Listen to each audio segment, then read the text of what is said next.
Hi there and welcome back to my channel. This is Sean, the Honest Book Reviewer, with another book review. In this video we're discussing Badasstronauts, written by Grady Hendrix. It's a sci-fi comedy. Now when Grady Hendrix writes horror comedy, sometimes the comedy is too strong for me. But in this book, even though the comedy is very strong, I did enjoy it. But it's just not about that. It's also about community. It's about people getting together and trying to accomplish something despite difficult odds. It's kind of like a story about hope, about trying to defeat things to get things done. That's what it feels like in this book. That theme comes through very strongly, and I think I enjoyed it because of those themes as well. Because those themes tie into the sci-fi element and the comedy runs right through the story as well.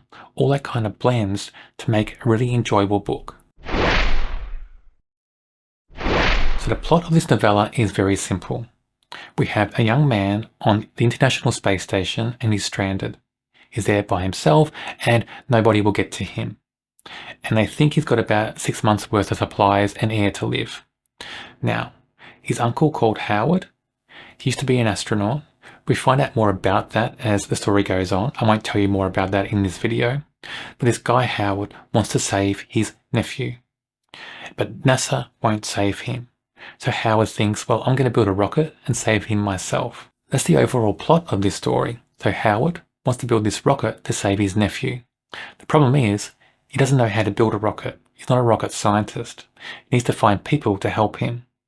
He struggles at first, doesn't go about it very cleverly, I think, but people start to trickle in. Then there's a flood of people, and all these people get tied into this whole community idea of saving this person in orbit from the space station. And it's all about this, trying to beat the odds. These people feel like kind of David in a way, trying to beat Goliath, which is like getting this rocket to fly into orbit. Along the way, we've got police, both local and federal, trying to stop them. We've got all things against them, but they're determined to succeed. They're determined to stop anything that gets in their way. I like the way it plays out. So despite the fact that sometimes the comedy is crude and over the top, despite the fact that characters in the story are sometimes crude over the top as well, I think it all plays out quite well. It's quite fast. Got good themes in there about community, about connections, about working together and teamwork. All those things play out through the whole story. About, if you're determined, you can defeat the odds. You need determination. You got to get started before anything can happen. That's in there as well.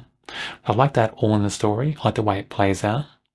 I think we've got characters there, a mixture of stereotypes and good characters. Some characters have good development, some not so much. Some are very quirky, some not so much. Some are over the top, some are just kind of in the background and a bit more mellow. So a great mixture of characters. But Howard is the main character. He's very abrasive. He's very rude to people. He's angry all the time as well. But I like the way he's written. He feels real. He is over the top in the story, but I think because the whole story is over the top as well, Howard feels real because of that. I'm not going to tell you if the rocket takes off or not. I'm not going to tell you the ending of the story.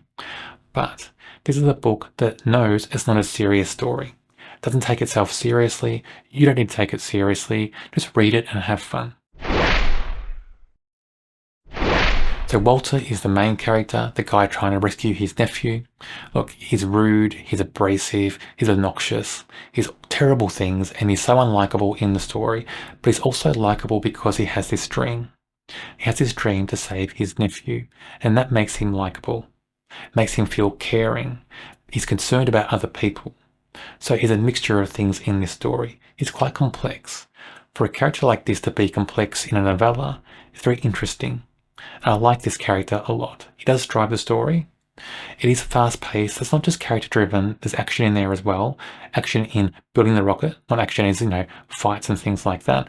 But this character drives the story along. He does it very well. Tiara is a young single mother who's helping Walter build this rocket. We find out Tiara is a bit of a maths whiz. She's very clever. She's very brave as well. She stands up to Walter sometimes in the story. But she's very caring, and I like the way she's one of the first people that joins Walter. And she helps Walter build this whole community. She helps attract people as well to build this rocket. So Tiara is central to this story. She's written well. She's very surprising in the story, and I like her a lot in this story. Paul is a rocket scientist who's out of a job.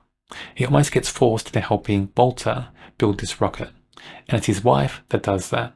But anyway, as a character, he's interesting. He's a bit quirky. He's quiet at the start, a bit down on himself. Then he gets a bit more brash, a bit louder as the book goes on. So I enjoy that change in this character. Good character in the story, and I like what he brings to the book as well. I enjoyed reading this novella. I had more fun than I thought I would reading it. It is quirky, over the top. Sometimes the humor is a bit crude. Sometimes it reminds me of South Park. There are characters that will engage you and grab you. It's quirky, it's vibrant, it's quite fast-paced, but it is a good read. I rate it a 3 out of 5. I enjoyed it more than I thought I would. I had more fun than I thought I would. I do recommend this if you want to read everything by this author. If you don't want to read everything by this author, then you probably can skip this. It's not in Grady Hendrix's usual wheelhouse. It is a novella he wrote before he started writing his horror books, so that's why it feels different. On my channel, I do review sci-fi books. If you enjoy sci-fi, check out my channel and subscribe. On the screen now is a link to a video for another book I'm sure you'll enjoy.